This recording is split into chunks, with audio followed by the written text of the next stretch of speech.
Hello there, everybody. Welcome back to the channel. Today, Ivan and I are going to be talking about the Chicago Cubs signing Alex Bregman. Great move, in my opinion. What do you call? I've seen like a couple Cubs fans, like online, kind of upset about the deal.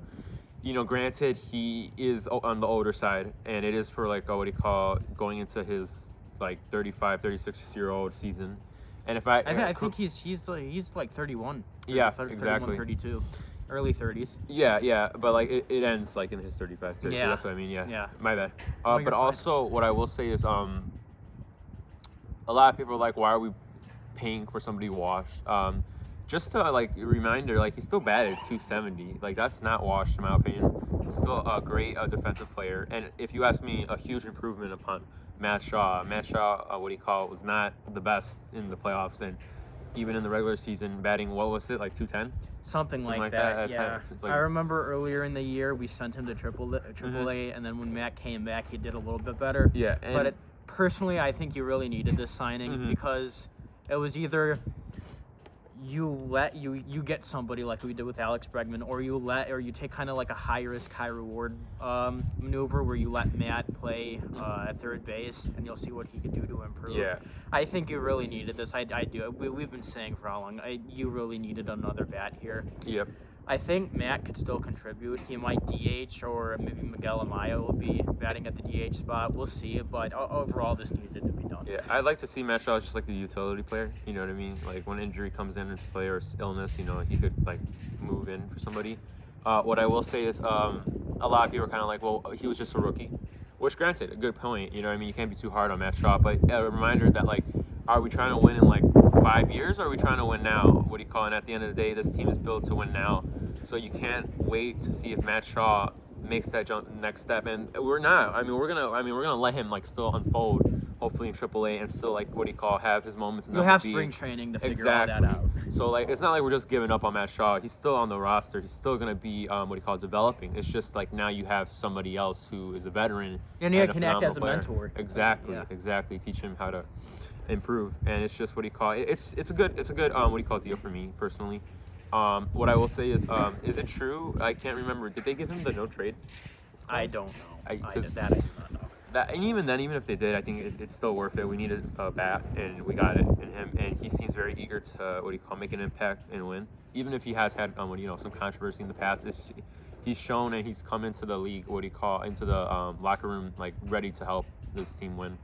I think he'll be a very good clubhouse presence too. You know what I mean? I agree. See, here's the thing with the Cubs. You don't want to dawdle when you're facing playoff contention and you want to win a World Series. Otherwise, your window's going to close.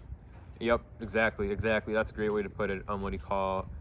And I think that also going back to like having all these bats and whatnot. Nico, I know a lot of hopefully he doesn't leave. I don't think he leaves this offseason. Yeah, there's been trade. Been trade rumors and whatnot, but I don't think they go through with it. It's been said time and time again that Nico's really the heart of the team, really keeping everybody together. He's a phenomenal defensive player. He doesn't have a lot of power, but he is a great contact individual. His batting average is amazing. He's great at stealing bases. He does everything right. What do you call? And I think at the end of the day, it's just the lack of power that people sometimes hate on him for, which still kind of gets me upset at times because like you don't always have to have power to make an impact on the team. And Nico's a great example of that. That's the thing with baseball. You're gonna have your pros and your cons, but you could still become a very good player. Exactly. And what do you call? But yeah, I don't see Nico getting traded away. Also, did you see that 2016 reunion? Yeah, I know. They were John Lester's in the Hall of Fame. Yeah, I saw that. That's good to see. He made such an impact on the Cubs organization, helping us win the World Series. It's great to see him get his flowers now. Yeah, absolutely. And also seeing Anthony Rizzo there, Javier Baez, all those old players. So it was good seeing that as well. What I will also say is Cal Tucker. Yeah. Kyle Tucker taking that deal and is now going to be playing for the LA Dodgers for the foreseeable future. Of course, why would he not go there? In all fairness to Kyle Tucker, if you're being offered to go play in LA with that kind of weather, for that kind of money, he wanted the money. He wanted that. And he'll still be young enough by the time the contract ends that he could still have a pretty decent paycheck once it's over from another team or whatnot. But I definitely think MLB needs to implement a salary cap. They have to. Go ahead. I'm sorry. No, you're good. It's just that it's so unfair. Just the vastness and difference between like the Miami Marlins and then the LA Dodgers when it comes to like money spending on players, you need a cap salary. It's just not. This is not fair. This is hopefully the Dodgers. I'm in my opinion, I'm hoping that they don't win the World Series.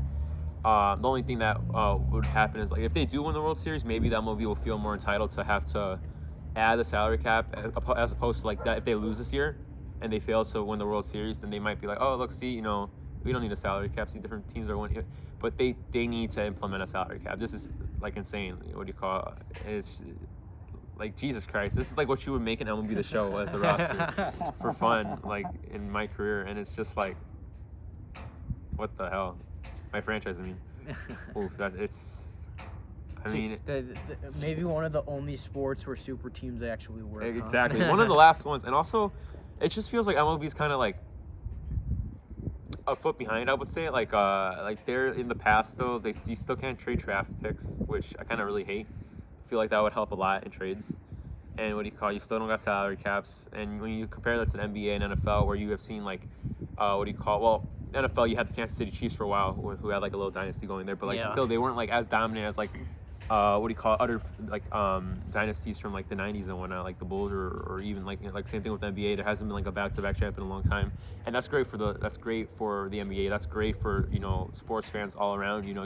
Everybody feels like they have an equally good shot of winning like their championship with the proper management and the proper moves, instead of having to know that they're getting handicapped by having in their team in their in their league that has like 10 times the amount of money they could splurge on, and so they need the salary cap. Like this is wild.